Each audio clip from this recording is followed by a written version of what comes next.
2018-11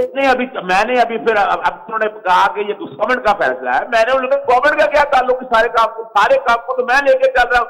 آپ کو گورنمنٹ کی پڑی اب سیاسی طور پر خراب پڑ جاتے ہیں. لکھا اظہر ایک منٹ, آپ کی آواز میں کوئی ڈسٹورشن ہے. ایک تاثر جو انہوں نے پھیلانے کی کوشش کی وہ یہ تھی کہ شاید حکومت جو ہے وہ یہ سارا کچھ کر رہی ہے, تو آپ نے اپنے پرائیویٹ طور پہ آپ نے یہ سارا کچھ کیا اور اب آپ اپنی جگہ پہ کھڑے ہیں اور صورتحال یہ کہ ریکوری کا حکم ہو چکا ہے. دیکھیے یہ تو میں کہہ رہا ہوں کہ گورنمنٹ کے سے کیا تعلق ہے بھائی. 20 لاکھ روپے جسٹیفائڈ آپ کی طرح آپ کی اپوائنٹمنٹ پہلے دن سے غیر قانونی ہے. اور دوسری بڑی مزدار بات بتاؤں, انہوں نے اس کے اگینسٹ انٹرا کورٹ اپیل دائر کی. انٹرا کورٹ اپیل انہوں نے واپس لے لی. انہوں نے کہا کہ میں نے چارج چھوڑ دیا اور بات ختم ہوگی. اس کے بعد یہ سپریم کورٹ جو لگے, سپریم کورٹ کو آج تک مینٹینیبلٹی ڈیسائیڈ نہیں ہوئی, نہ کوئی سسٹم موجود ہے. یہ پیسے فوری طور پر جیسے ہٹاؤ تک کافی کے حوالے سے اسلام آباد ہائی کورٹ نے ایگزیکٹو پٹیشن میں کیا لینڈ ریونیو ایکٹ کے تحت اس کی ریکوری کی ہے. میں حکومت سے مطالبہ کرتا ہوں کہ یہ والے پیسے بھی ہے لینڈ ریونیو ایکٹ کے تحت ریکور کیجیے, ان کی تعداد کو قرب کیجیے, ان کی گرفتاری اگر پیسے نہیں دیتی ہے اس کے حوالے سے پروسیس کیا جائے تاکہ یہ ان کا پیسے فارم کو واپس. بالکل ٹھیک ہے, بہت شکریہ اظہر صدیق ہم سے بات. میرا آپ سے سوال ہے, اس میں میں آپ چاروں بیٹھے ہیں, ہمارا پورا جو کمیونٹی وہ بھی ذمہ دار ہے. پی ایف یو جو اس وقت کیوں پیٹ میں روڈ اٹھتا ہے جب کسی اپنا مالک کے جب کسی مالک کے گردن پھنستی ہے یا کسی ایسے اپنا وہ ایسے جرنلسٹ کی گردن پھنستی ہے جو کہ کسی کا پے رول پہ ہو. میں کسی کا نام نہیں لے رہا, تو یہ ورکر کے لیے تو ان کے پیٹ میں مروڑ نہیں اٹھتا, تو یہ صرف مالکان اور انفلیشن لوگوں کے لیے ان کے پیٹ میں مروڑ کیوں اٹھتا ہے؟ دیکھو شفیق صاحب, آپ بھی جانتے ہیں, سلمان آپ بھی, خالد بھی, کہ یہ جو پی ایف یو جے اور اس طرح کی تنظیمیں ہیں یہ ایک ٹریڈ یونین اس کو کور کرتی ہیں, اور ان کا بیسک میرا خیال ہے یہ ٹریڈنگ یونین ہے, ٹریڈ یونین. ان کا جو بنیادی کام ہوتا ہے وہ ہوتا ہے کہ اپنے ٹریڈ کے جو ورکرز ہیں ان کا تحفظ کیا جائے. ٹھیک ہے, باقی معاملات کے لیے پریس کلب ہوتے ہیں جہاں پہ آپ جائیں, جا کے سوشل اپنے ایکٹیویٹیز کریں. انفارچونیٹلی وہ تمام جگہوں کے اوپر پی یو ایف جی کے اوپر وہ لوگ بیٹھے ہوئے ہیں جو صرف مال بناتے ہیں, جنہوں نے پی ایف یو جے کے فنڈز کے اوپر قبضہ کیا ہوا ہے, جنہوں نے نیچے 3-4 بال کے لگا کے ڈمی الیکشن کراتے ہیں اور ڈمی الیکشن کرا کے خود ہی اس کے اوپر بیٹھ جاتے ہیں, خود ہی الیکشن کمشنر ہوتے ہیں, خود ہی ووٹر ہوتے ہیں, خود ہی سارا کچھ اور بیٹھ جاتے ہیں, اور پھر اس کے بعد حکومتوں کو بلیک میل کرتے ہیں, سیاسی جماعتوں کو بلیک میل کرتے ہیں, اور جناب علی مختلف موقعوں کے اوپر جب حکومت کو ضرورت ہوتی ہے تو وہ چند پی ایف یو جے کو اٹھا لیتی ہے اور وہ ان کے حق میں بیان بیازی کرنا شروع کر دیتے ہیں, اور اس کے عوض وہ اپنا مال پانی لے کے بیٹھ جاتے ہیں. دوسری طرف یہ ہوتے ہیں, ان تنظیموں سے کبھی آپ نے پوچھا ہے کہ وہ کل جھوکیوں کی جو بیوہ تھی اس کو پروٹیکشن کے لیے رینجرز تعینات کرنے کا فیصلہ کیا گیا ہے. سندھ کے اندر جو صحافی قتل ہوئے ہیں اور وہ ارکان اسمبلی بھاگ گئے باہر, ٹھیک ہے, کیا آج تک کسی تنظیم نے ان کے لیے آواز اٹھائی؟ کیا سندھ کے اندر ہونے والے صحافیوں کے اوپر, قتل عام کے اوپر, ان صحافیوں ان کے وہ جو جان ایلیا کا شعر ہے کہ بولتے کیوں نہیں میرے حق میں, آبلے پڑ گئے زبان میں, کیا ان کے آبلے پڑ جاتے ہیں زبان پہ بات کرتے ہیں؟ سارا عالم کو نا اب تک لوگ کہہ رہے ہیں جرنلسٹ, وہ جرنلسٹ نہیں ہے, وہ سرکاری ملازم ہے, اور جو مسلم لیگ نون کی جو سینے کی ٹکٹ اپلائی کی تھی وہ ایک سیاسی پارٹی کا حصہ ہے.